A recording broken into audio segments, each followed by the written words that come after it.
Om Namo Bhagavate Vasudevaya. Alright, reading from Srimad Bhagavatam. Second canto, last chapter. Thank you very much. Chapter 9, verse 1.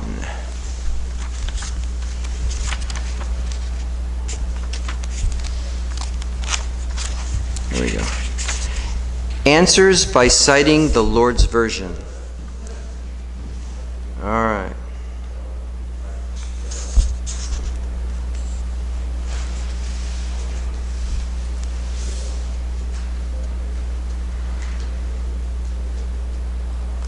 Whoa.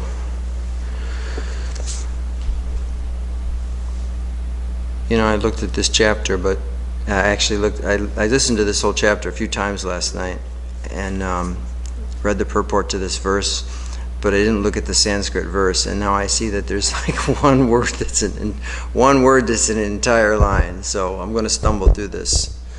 So folks, you can help me if you see that I really need it. Sri Sukha Uvacha. Sri Sukha Uvacha.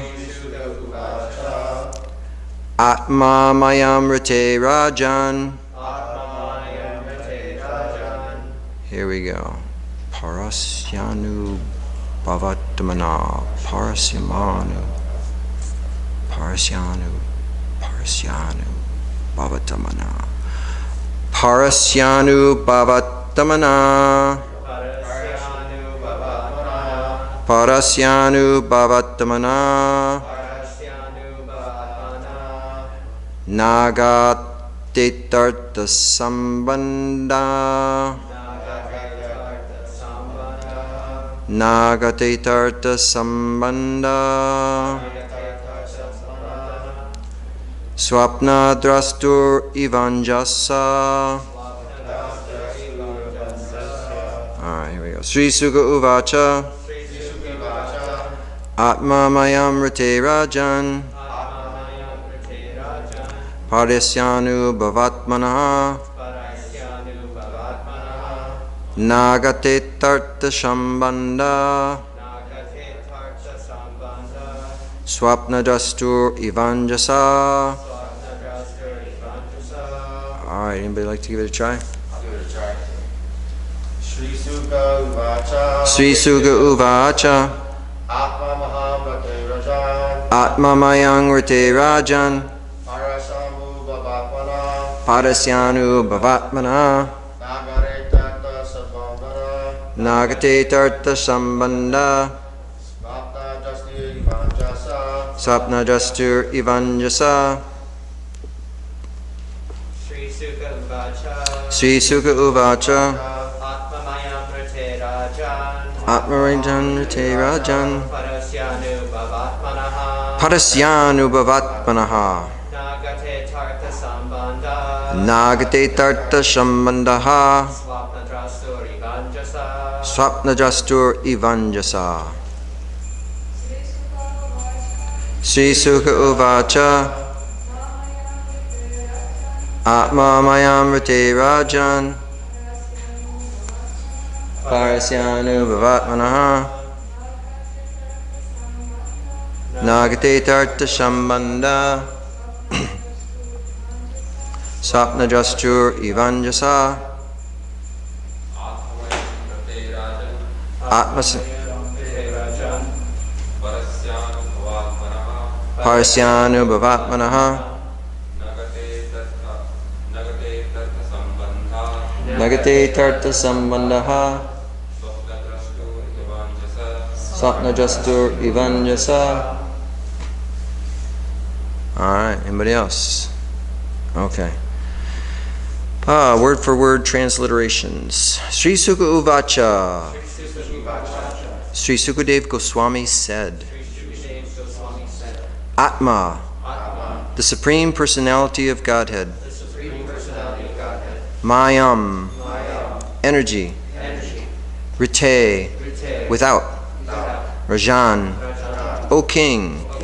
Parasya, of the pure soul, of the pure soul, Anubhava Atmanaha, Anubhava-Atmanaha, of the purely conscious, of the purely conscious, Na, never, never, Gateta, Kateta, it can so happen, it can so happen, Artha, Artha, meaning, meaning, Sambadaha, Sambandha, relation with the material body, relation with the material body, Swapna, Swapna, dream, dream, Drastuhu, Drastu, of the seer, of the seer, Eva, Eva, like, like, Anjasa, Anjasa, completely.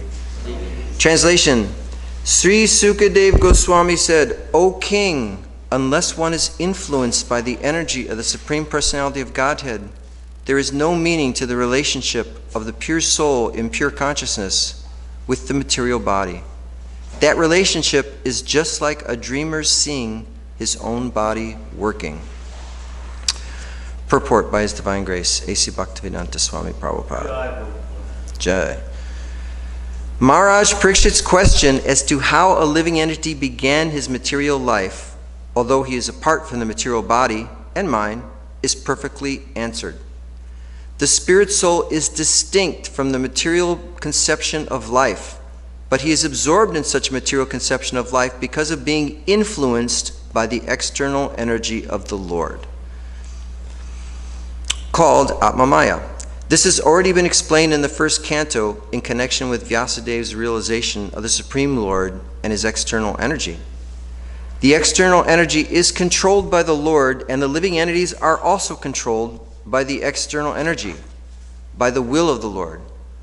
Therefore, although the living entity is purely conscious in his pure state, he is subordinate to the will of the Lord in being influenced by the external energy of the Lord. In the Bhagavad-Gita, also the same thing is confirmed. The Lord is present within the heart of every living entity, and all the living entities' consciousness and forgetfulness are influenced by the Lord. Now the next question automatically made will be why the Lord influences the living entity to such consciousness and forgetfulness. The answer is that the Lord clearly wishes that every living entity be in his pure consciousness as a part and parcel of the Lord, and thus be engaged in the loving service of the Lord as he's constitutionally made. But because the living entity is partially independent also, he may not be willing to serve the Lord, but may try to become as independent as the Lord is, and that's why the Supreme Lord makes the material world. That is why. Because we have individual independence. We can think, here's our two choices. Do I want to be a servant of the Lord, or do I want to do my own thing?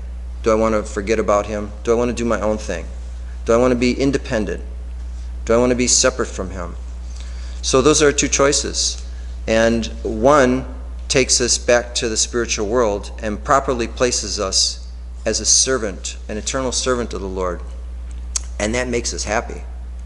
Because then when the Lord is smiling, we smile. And when the Lord is frowning, we frown. So the Lord's unhappiness at seeing us not being interested in him takes away any happiness that we might have otherwise experienced in spiritual life. And now, so we come to this material world and we see, that's what becomes our destination. The spiritual world is for all those living entities that want to be in relationship with the Lord, to have a direct relationship with him, to do what he wants them to do, to behave how he would like them to behave, to do the things that the Lord likes to do. It's not that we lose our independence in that kind of association. Actually, that's the real place where we are supposed to be. That's where we're supposed to be. And because that's our original eternal situation, that's why God made us, to have a relationship with him. He's our dad. He's our father. And just as in this world, any parent wants to have a relationship with their children, that's why they have them. They're hoping that when they grow up, that they're still going to like them and that they can have a relationship with them. Well, it just so happens that even in this world, we see that sometimes that works out and sometimes it doesn't. So in the same way, in the grand scheme of things, the Supreme Lord, He makes so many of us with the hopes of enjoying all kinds of relationships with us, but we can either choose to do that or not. If He didn't give us this independence, then what would it be worth? You can't force somebody to love you. You can't force somebody to love you. So that somebody chooses to do so is the best way. It's the way that feels good. If somebody chooses not to do so, then like we have to do in this world, the Lord also does. He respects that choice. But He basically declares by sending all those souls who want to do their own thing to the material energy to do their own thing, He declares basically in essence that, well, you can't stay here with me because you'll disrupt things here in my spiritual realm. You're going to disrupt things here with that kind of a mentality. So, okay, no problem. You can do what you like to do, but you got to do it over there. And then it becomes a place where eventually we no longer, after a while, we'll no longer want to be here anymore, because trying to mix oil with water, and I know that being a mechanic, it just doesn't work out. In the same way, when you try to mix pure spirit, eternal soul with the temporary material energy, it just doesn't work out. And we can try to become one with the water as oil particles, but it'll never really work out. And eventually that hard struggle to do so, to try to be one with the material energy, to be happy in the material energy, to be happy in the cycle of repeated birth and death, old age and disease, yeah, we'll get tired of that after a while. And when we do so, the Supreme Lord is standing there waving His hand saying, I'm over here, and we can turn toward Him. And those are our choices. So to serve the Lord or to not serve the Lord, and then to go to His place or not to go to His place.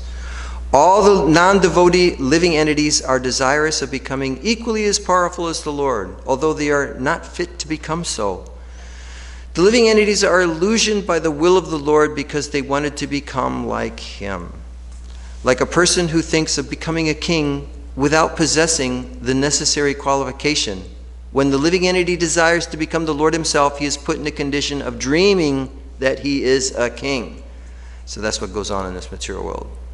The conditioned souls come here and they stake their claims in the material world. In the 12th canto, the Bhagavad-Gita, where Mother Earth offers her prayers to the Lord, she describes this very thing, that living entities come to this world and they try to stake their claims on me, on the earth, and they're just really not fit to do so. They're just temporary, fleeting little living entities who come and go in a moment's notice in earth time, in geological time. They're only here for a few seconds, but nevertheless, they're so belligerent and proud. They come here and they want to be gods of all they survey. They want to become the king of the entire world, the emperor of the entire world. But then they fight with each other and they're killed and they die and someone else takes their place. Therefore, the first sinful will of the living entity is to become the Lord. And the consequent will of the Lord is that the living entity forget his factual life and thus dream of the Lord, and thus dream of the land of utopia where he may become one like the Lord. So that's exactly what goes on here. I got to repeat that sentence. That's Srila Prabhupada really lays that out sweet right there.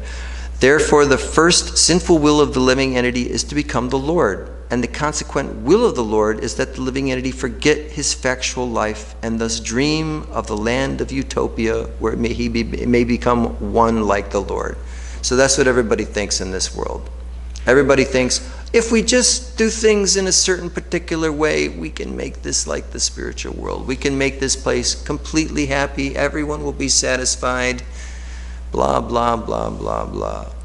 But it always ends, you might be able to accomplish that for a little while, but it always ends up in total turmoil because in the material world, because everyone wants to be the king, the big master, the big kahuna, the big gun, there's a hill. The material energy is kind of like a hill, and when we were kids, we used to play that game, King of the Mountain, and it was pretty vicious. I remember I used to like that game actually, and there'd be a little mound of dirt, and one of the boys would get on top of the dirt and say, "Okay, I'm the king of the hill," and it was up to the rest of us to knock him off.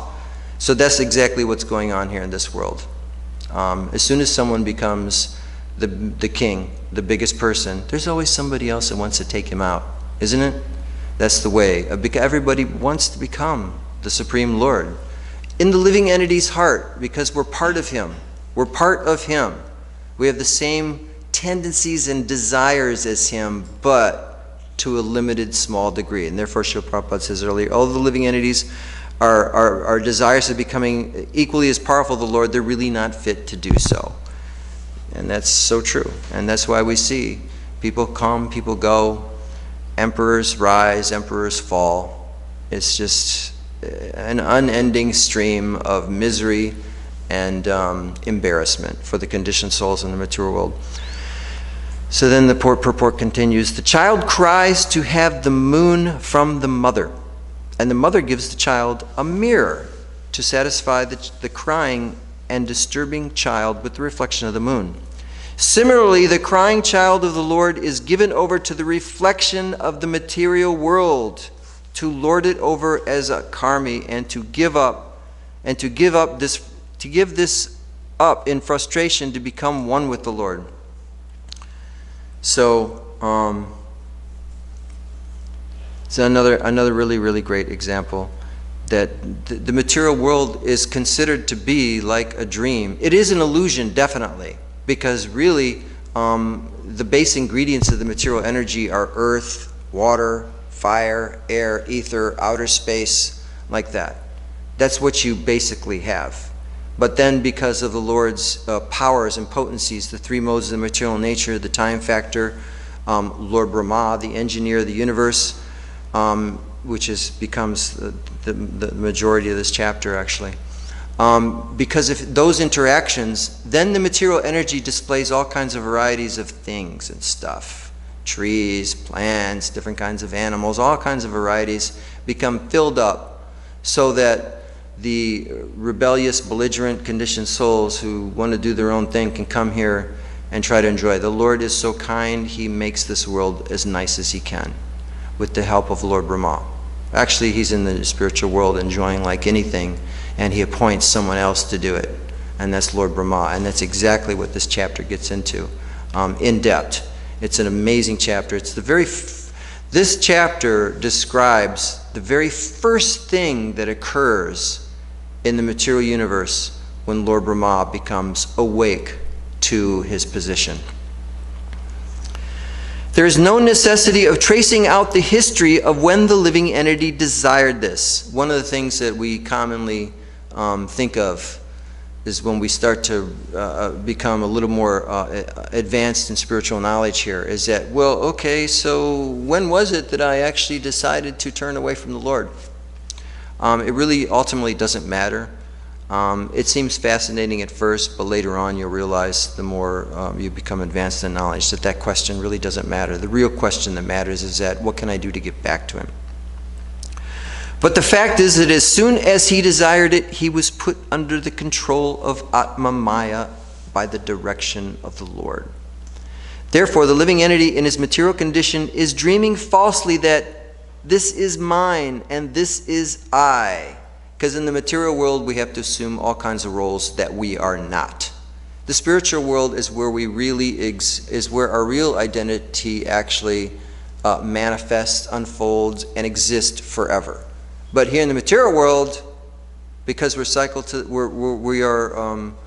are constantly under the cycle of repeated birth and death, we're going to assume one different kind of identity after the next, over and over, and it's always going to be a little bit different than the one before, because in this lifetime I'm engaging in so many activities and so many thoughts and so many desires and being cursed and counter-cursing and all these kinds of things, that in the next life something a little differently manifests, just like a scientist who takes different kinds of plants and grafts them together in different ways, and then he moves on to another one and tries a different experiment. In the same way, we create different types of bodies, life after life after life, by our activities, our thoughts, our deeds, and things. It all creates a different little outcome in the next life.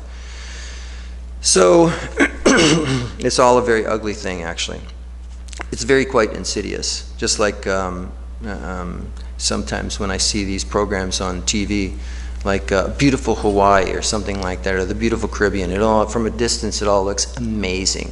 And Lord Brahma, he's tried to, by the desire of Lord Krishna. Krishna is our Father. He loves us. He wants us to be happy somehow or another, but he knows we're never going to be happier. Nevertheless, he tries to make this place as beautiful as possible, and Lord Brahma makes it as beautiful as possible, but don't look at it too closely. Look at it from a distance. You'll see its amazing beauty. And I always think to myself, when I see a beautiful, beautiful mountain or a lake or a stream with a beautiful sky above, that how much more beautiful the spiritual world's got to be compared to this, because this is the world of darkness. This is darkness. Darkness is the natural state of the material energy, and therefore God, Lord Brahma, makes suns to light it up. You got to have light bulbs. As soon as you cover anything anywhere in this world, immediately there's going to be darkness underneath there. So there has to be suns to light it up. So in the world of darkness by nature, how much more amazing it's going to be in the world where there is no darkness, where it doesn't require a sun or electricity or moons or things like that to light it up. And that's what's going on in the spiritual world. We get those descriptions in the Srimad Bhagavatam like that. Thus only in dreams.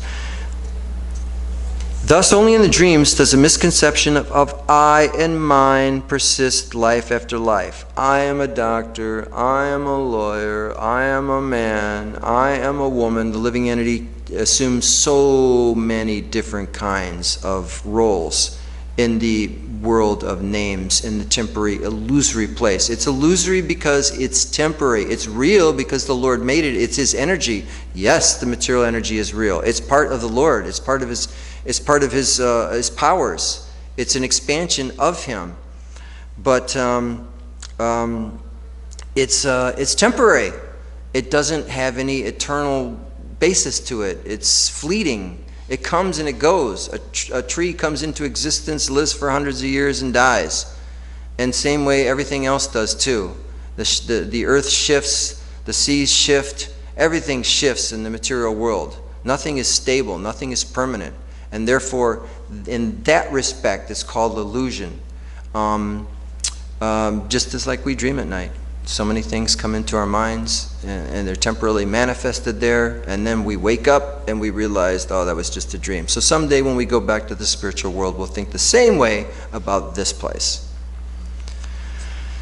Let's see. The misconception of I and mine persist life after life. This continues life after life as long as the living entity is not purely conscious of his identity as a subordinate part and parcel of the Lord. When the spirit soul begins to wake up, he realizes that this place is temporary and I don't belong here, and I am eternal and this place is not. So that's what's meant by that.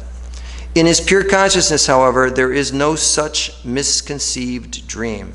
Once the spirit soul, by the grace of the Lord, by the grace of great souls, pure devotees, once he wakes up to the idea that, gosh, I'm actually eternal, and nothing else here in this material world is, once he wakes up to that, he'll no longer be fooled. Then you'll wander in this world knowing that all this stuff is temporary. I'm eternal. I don't belong here. But I got to play the game while I'm here, because we have to do the minimum to keep the body and soul together. And so in the meantime, instead of becoming completely absorbed in the idea that I should acquire this, I should acquire that, I should become this, I should become that, rather than focusing hard on that as one's sole goal in life, one still does those things, but you do it always with remembering that actually I'm only doing this because I have to. I'm actually not a part of this world. I don't belong here. I belong in the spiritual world. I'm a servant of God. This is the temporary material world, and I belong in the eternal spiritual world. So let's make the best use of a bad bargain, and Srila Prabhupada said that over and over again. In his pure consciousness, however, there is no such misconceived dream. And in that pure conscious state, the living entity does not forget that he is never the Lord, but that he is actually the eternal servitor of the Lord in transcendental love. And long ago, when I was 16, I had a very powerful experience once that showed me a bunch of things. And one of those things, which was most important, was that the underlying principle and support, the foundation, the only thing that really matters, the everything of everything, is love. Lord Krishna, God, is made of pure love.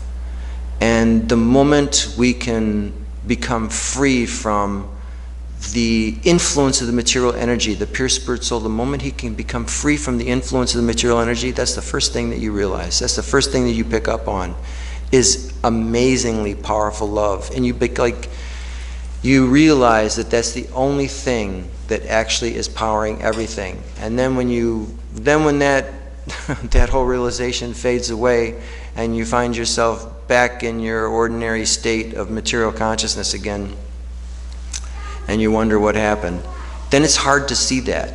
It's hard to see that because in our conditioned state, in our covered state, we think that there's so many things that are important and so many things that are really prominent to us. But actually, when it's all stripped away, it's all about love. And that's such a relief, because this place is so bewildering. It can cause many of us to think that there is no love in the world, that there is no, that it's only evil in the world, and that can cause all kinds of unfortunate things. So what I'm going to do is I'm going to read ahead on some of these chapters, some of these texts, because they're so beautiful. And to hear them one after another after the next, the actual conversation between Maharaj Parikshit and Sukadeva Goswami is super, super special.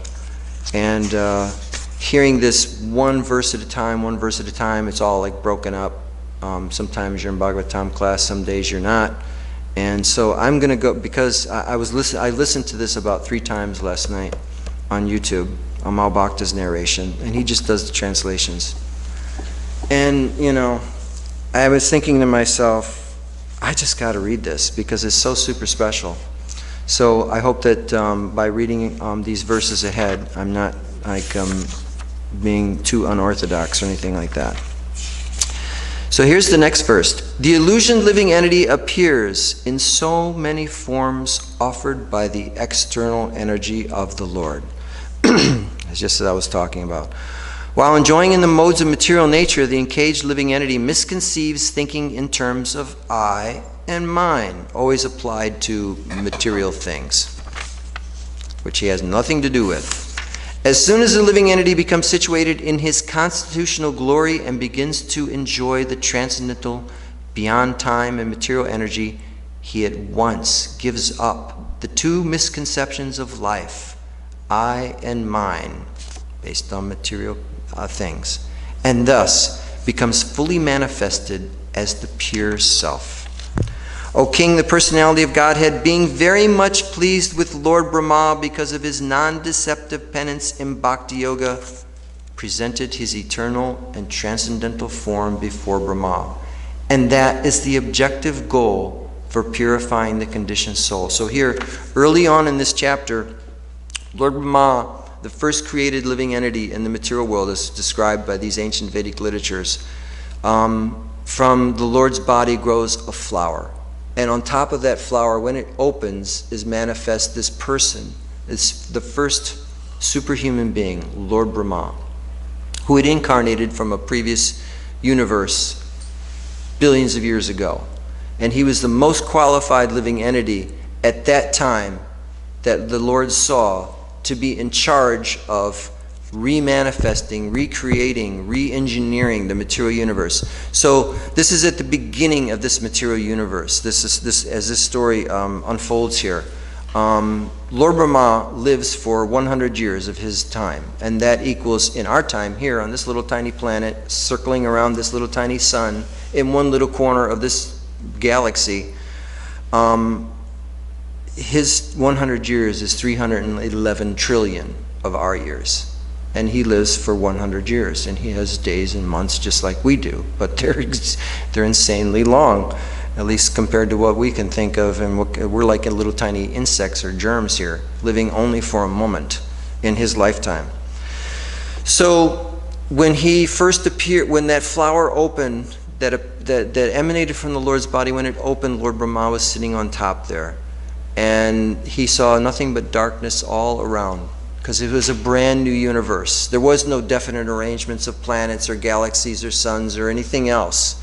It was up to him to manifest all that. The Lord was going to give him the power and the strength and the knowledge of how to do that. That's how a material universe is created according to these ancient Vedic literatures. So Lord Brahma, he's sitting on top this lotus flower, and he's looking around, and he doesn't see anything, and he's wondering what to do next. Okay, so what am I supposed to do here? And he hears from the sky two syllables, two Sanskrit syllables vibrated, tapa. He hears just that, and he understands the meaning in his heart. That means to just meditate, just sit quietly, think inwardly, and just meditate. And he does it for a really long time. And I was trying to calculate last night about what that was. I think that I came up with the idea that would be somewhere around of our time, somewhere around, I think, 300 million years of our time. He sat down and meditated. And at the end of that meditation, Lord Krishna was pleased with him for doing that. And he decided to appear to him and show him who his master is, who created him. And he showed him the spiritual world, and it was based on Lord Brahma's vision of the spiritual world that he then turned around and began, when the Lord gave him the power to do so, he then turned around and began manifesting the various planets and the different beautiful scenes that we see in this world based on what he saw in the spiritual world, to the best of his ability, using material ingredients which are completely, not nearly as good as what they have in the spiritual sky. So this is the beginning this is the very, very beginning of the universe. Before creation was even manifested, this is what went on. This is what happened according to the ancient Vedic literatures.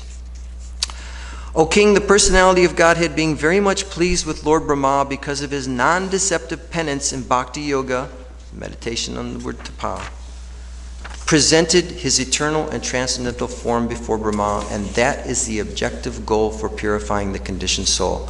So what we're doing here is we're worshiping the Lord so that one day we can meet him. And when we meet him, that will purify us in a way that nothing else can. Lord Brahma, the first spiritual master, supreme in the universe, could not trace out the source of his lotus flower seat. And while thinking of creating the material world, he could not understand the proper direction for such creative work, nor could he find out the process for such creation. So he had to be taught. He's sitting there, he's brand new, he's like a baby, he has to be taught. While thus engaged in thinking in the water, Brahmaji heard twice from nearby two syllables joined together.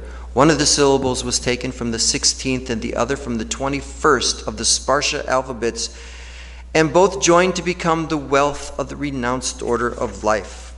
When he heard the sound, he tried to find the speaker, searching on all sides, but he was unable to find anyone besides himself. He thought it's wise to sit down on his lotus seat firmly and give it his attention to the execution of penance as he was instructed. He didn't know what else to do, so that's the only thing he heard, that's the only thing he knew what to do, so he was going to sit down and try that.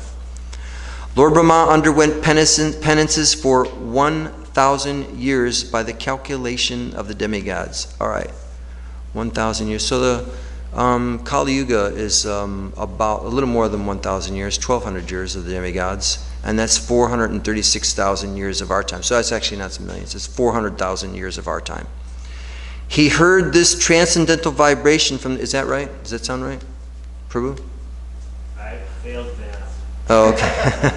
All right, yeah, so that's right. It's the Kali Yuga is 1,200 years of the demigods. 1,200 years of the demigods, so we shorten that up just a little bit. It's about 400,000 years of our time that he sat there and meditated. He heard this transcendental vibration from the sky and he accepted it as divine. Thus he controlled his mind and senses, and the penances he executed were a great lesson for the living entities. Thus he is known as the greatest of all ascetics. He became famous for that long period of time of meditation. I don't think anybody else was able to do better than that or longer than that. Hiranyakasipu certainly couldn't. The personality of Godhead, being thus very much satisfied with the penance of Lord Brahma, was pleased to manifest his personal abode Vaikuntha, the supreme planet above all others. This transcendental abode of the Lord is adored by all self-realized persons, freed from all kinds of misery and fear of illusory material existence. So the Supreme Lord opened up a door and said, take a look at the spiritual world. He pushed back the darkness, and beyond that darkness, beyond the material energy, is the unlimited, truly unlimited, brilliantly manifested with so many planets and so many things going on and so many living entities enjoying like anything the spiritual world. And his own very own planet, the Lord showed Lord Brahma, said, look, see this. And it was based on that vision that Lord Brahma then understood what to do and how to create.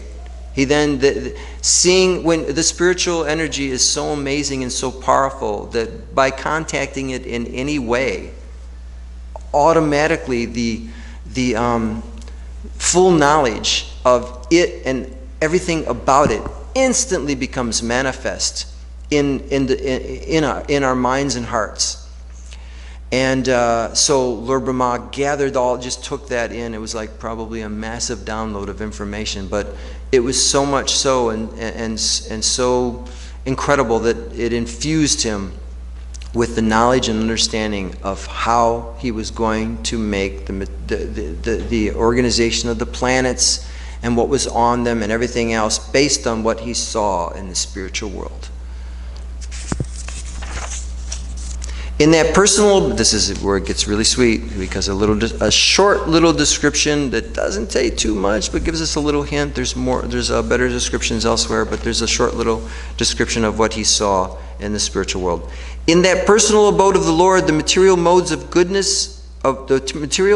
ignorance and passion do not prevail. They have no influence there. Nor is there any of their influence in goodness. Therefore, there is no predominance of the influence of time. So what to speak of the illusory external energy? It cannot enter that region. Without discrimination, both the demigods and the demons worship the Lord as devotees.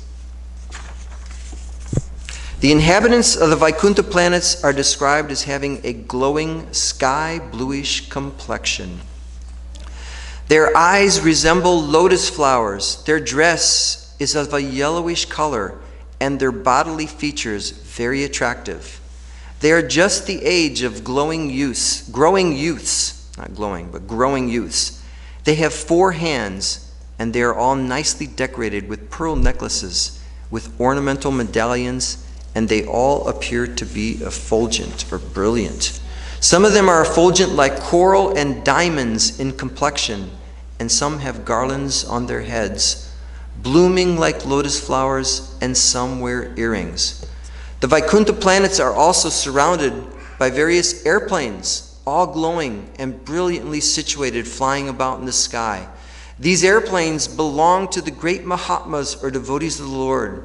The ladies are as beautiful as lightning because of their celestial complexions, and all of these combined together appear just like the sky, decorated with both clouds and lightning. Sometimes when we see that situation here in this world, Sometimes I see storms, and I maybe not everybody thinks this way, but as a storm rolls in, I think, wow, that is beautiful in its own way. We know that it's going to bring torrents of rain and possible dangerous lightning and loud, scary thunder, maybe even hail. But nevertheless, seen from a distance, it's very, very beautiful. So we're still in the world of darkness here, and it's dull. It's not brilliantly shining like what they would see in the spiritual world. We're looking at a dim, and I mean dim by light standards, reflection of what they're describing here just now.